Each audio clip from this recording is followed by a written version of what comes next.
और उसकी आंखें सुनहरी आग की तरह चमक रही थी। सुनहरी नाग,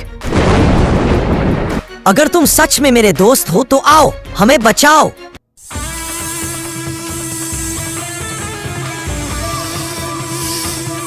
नाग ने उसकी ओर नजर डाली और सिर से हल्का सा इशारा किया, मानो कह रहा हो, डर मत, मैं हूं।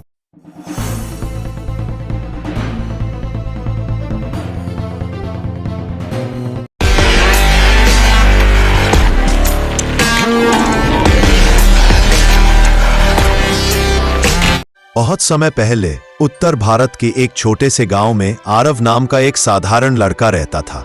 उसकी उम्र बस 16-17 साल की थी, लेकिन उसकी सोच और दिल बहुत बड़े थे। वह गरीब था, लेकिन उसके अंदर दया और साहस की कोई कमी नहीं थी। गांव के चारों ओर घना जंगल फैला हुआ था। उस जंगल को लोग जादुई वन कहते थे। कहते हैं वहां ऐसी शक्तियां छिपी हैं जो इंसान की समझ से बाहर हैं। गांव के लोग वहां जाने से डरते थे, क्योंकि कई बार लोगों ने वहां अजीब आवाजें सुनी, पेड़ों के हिलने डुलने की बातें देखी, और सबसे ज्यादा वहां सांपों का राज बताया जाता था। लेकिन आरव को जंगल से डर नहीं लगता था। उसके लिए जंगल सिर्फ डरावनी जगह नहीं, बल्कि दोस्त जैसा था। उसे पेड़ों की सरसराहट, पंछियों की आवाजें और पत्तियों पर गिरती धूप बहुत भाती थी। एक दिन जब सूरज ढल रहा था और आसमान नारंगी लाल रंग में रंगा हुआ था, आरव अपनी लकड़ी की टोकरी लेकर जंगल में जलावन की लकड़ियां बटोरने गया। वह एक परिचित रास्ते पर चल रहा था कि अचानक उसे हल्की सी कराहने की आवाज सुनाई दी। हाँ, ये कैसी आवाज है? आरव ने सोचा। वह धीरे धीरे आवाज की दिशा में बढ़ा। कुछ ही दूर पर उसने देखा कि एक विशालकाय सुनहरा नाग झाड़ियों में फंसा हुआ है। उसकी चमकती हुई आंखें पीड़ा से भरी थी। उसका शरीर कांटों और बेलों में उलझा हुआ था। आम इंसान होता तो शायद डरकर भाग जाता, लेकिन आरव का दिल कांपने के बजाय और मजबूत हो गया। उसने सोचा, मुझे इसको बचाना चाहिए। ये भी तो भगवान का ही जीव है। अगर ये दर्द में है तो इसको बचाना भी मेरा फर्ज है। आरव धीरे धीरे नाग के पास पहुंचा। नाग ने फुफकारते हुए सिर उठाया, मानो चेतावनी दे रहा हो कि पास मत आना। अरे डरा क्यों रहा है यार? मैं तुझे मारने नहीं, मैं तुझे बचाने आया हूँ। वैसे तुम्हें देख के तो मुझे सच में डर लग रहा है। काफी लंबे सांप हो तुम तो। नाग की आंखों में आश्चर्य की झलक आई। शायद उसने पहली बार इंसान की ऐसी आवाज सुनी थी जिसमें डर नहीं बल्कि सच्ची दया थी। आरव ने अपने हाथों से बेलों को हटाना शुरू किया और फिर आरव ने नाग को आजाद कर दिया। जैसे ही नाग आजाद हुआ, वह फुफकारते हुए उठा।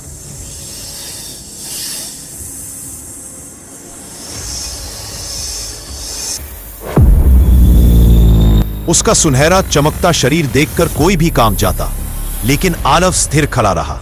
नाग ने उसकी ओर देखा और अचानक उसकी आंखें सुनहरी चमक में बदल गई। अगले ही पल नाग के मुंह से एक गहरी भारी आवाज निकली, लड़के, तूने मेरी जान बचाई है। तू जानता भी है तूने किसे आजाद किया है? आरव हैरान रह गया। है क्या? तुम बोल भी सकते हो? नाग ने सिर हिलाया। मैं साधारण सांप नहीं हूँ, मैं हूँ सुनहरा नाग, इस जंगल का रक्षक। सदियों से मैं इस वन की रक्षा कर रहा हूँ, लेकिन कुछ दुष्ट शक्तियों ने मुझे इन बेलों में बांध दिया था ताकि मेरा वजूद धीरे धीरे खत्म हो जाए। अगर तू मुझे न बचाता तो शायद मैं आज यहाँ जीवित न होता। आरव की आंखें चमक उठी। तो इसका मतलब तुम सच में जादुई हो? सुनहरे नाग ने गंभीरता से कहा, हाँ, और तुझे नहीं मालूम कि तूने क्या किया है। तूने सिर्फ मेरी जान नहीं बचाई, बल्कि इस जंगल के संतुलन को भी बचाया है। अब मैं तेरा ऋणी हूँ। मेरी जाति कभी रोन नहीं छोड़ती। जब भी तुझे संकट आएगा, याद रखना, सुनहरा नाग तेरे साथ खड़ा होगा। आरव मुस्कुराया। मुझे किसी बदले की उम्मीद नहीं है, मैंने तो बस तुम्हें दर्द से छुड़ाया है। नाग की आंखें नरम हो गई। यही तेरी महानता है, लेकिन वक्त आने पर तुझे समझ आएगा कि हमारी मुलाकात किस्मत का हिस्सा थी। इतना कहकर सुनहरे नाग ने आकाश की ओर फुफकार की और घने पेड़ों में गायब हो गया। आरव ने राहत की सांस ली। यह अनुभव उसकी जिंदगी की सबसे अनोखी घटना थी, लेकिन उसे क्या पता था, यह तो बस शुरुआत थी। आरव गांव लौट आया। उसने किसी को जंगल की घटना नहीं बताई, क्योंकि उसे लगा लोग उसकी बातों को सच नहीं मानेंगे। गांव में अगले कुछ दिन सामान्य गुजरे। लोग खेतों में काम करते रहे, बच्चे खेलते रहे, लेकिन धीरे धीरे गांव में एक डरावनी हवा फैलने लगी। रात को अजीब आवाजें सुनाई देती, मानो कोई गड़गड़ाहट हो, कभी किसी के रोने की तो कभी गुर्राने की आवाज। एक रात जब पूरा गांव सो रहा था, अचानक आकाश काला पड़ गया। बादलों की गरज और तेज आंधी से सब घबरा गए। तभी जंगल की ओर से विशालकाय परछायां गांव की ओर बढ़ने लगी। वे थे राक्षस। उनकी आंखें लाल अंगारों की तरह चमक रही थी, दांत तलवार जैसे, और हाथों में भारी गदा और भाले थे। वे दहाड़ते हुए गांव पर टूट पड़े। गांव वाले चिल्लाने लगे, राक्षस आ गए, भागो सब भागो। कुछ घरों में आग लग गई। आरव भी बाहर दौड़ा।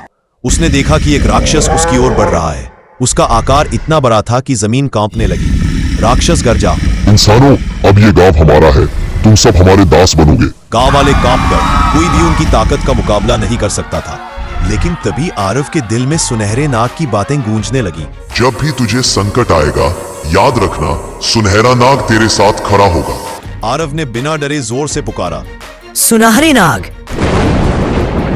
अगर तुम सच में मेरे दोस्त हो तो आओ, हमें बचाओ।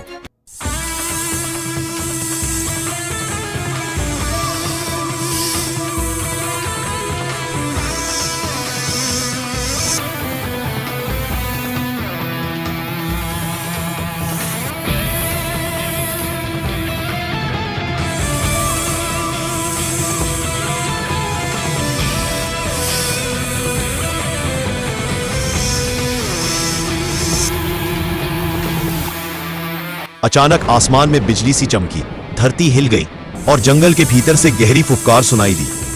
फोह! गांव के लोग हैरानी से उधर देखने लगे। पेड़ों को चीरते हुए, हवा को हिलाते हुए एक विशाल सुनहरा नाग प्रकट हुआ। उसकी लंबाई कई दर्जन हाथों के बराबर थी।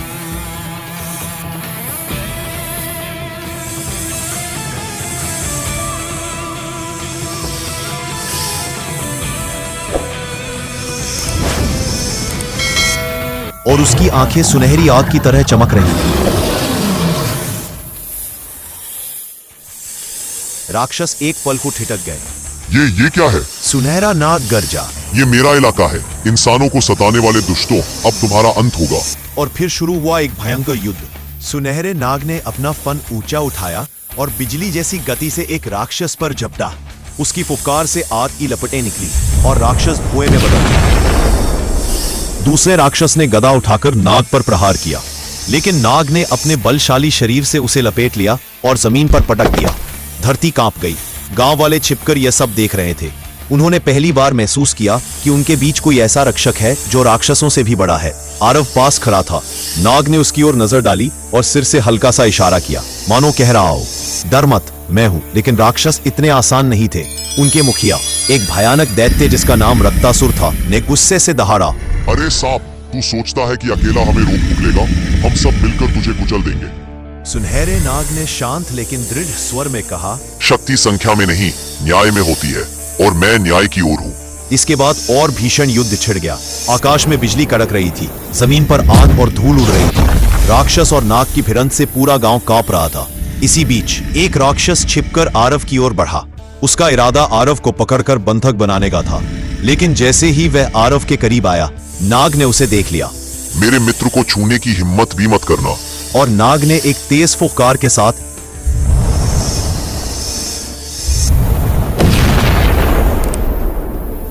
उसे राख बना दिया। आरव के दिल में एक अजीब सी गर्माहट भर गई। उसे लगा जैसे आज पहली बार कोई वास्तव में उसकी रक्षा कर रहा है।